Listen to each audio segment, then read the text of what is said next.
Okay guys, ito yung pinurga ko kanina. So meron akong nakitang nagbasa yung dumi. Kaso nalinisan ko na. Kakapurga lang nito kanina.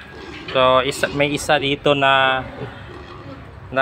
basa yung dumi niya. Hindi ko alam kung na sobrahan lang sa kain or tinamaan ng purga. So isa lang naman. So ito yun. Ang gagawin natin guys pag ganyan bagong purga, hindi naman dilaw yung dumi. So monitor lang muna natin. So yan, malaki. So medyo ano yung puwet niya, yan may medyo basa.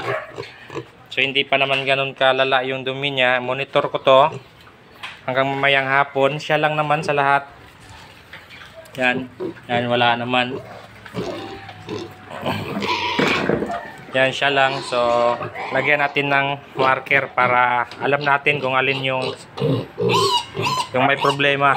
So i-monitor ko to mamayang hapon. Kapag hindi pa nagbago to,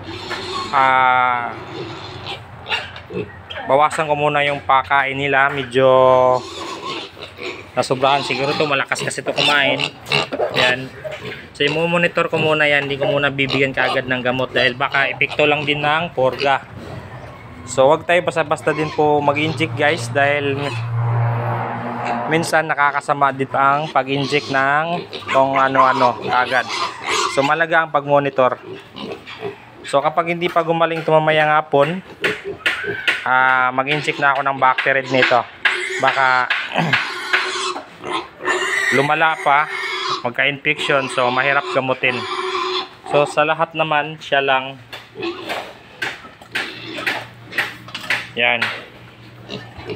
So update ko kayo nito guys. Sa inyo guys, tinan nyo Tayo dik. Tayo.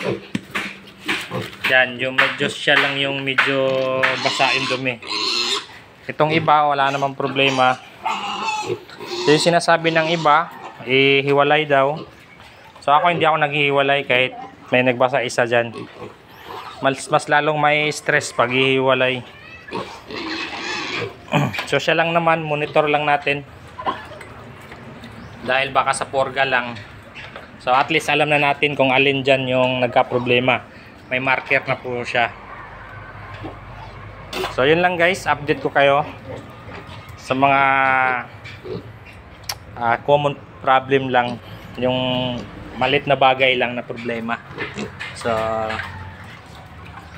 i-update ko kayo nito hanggang sa ma-release. So yun lang guys, maraming salamat.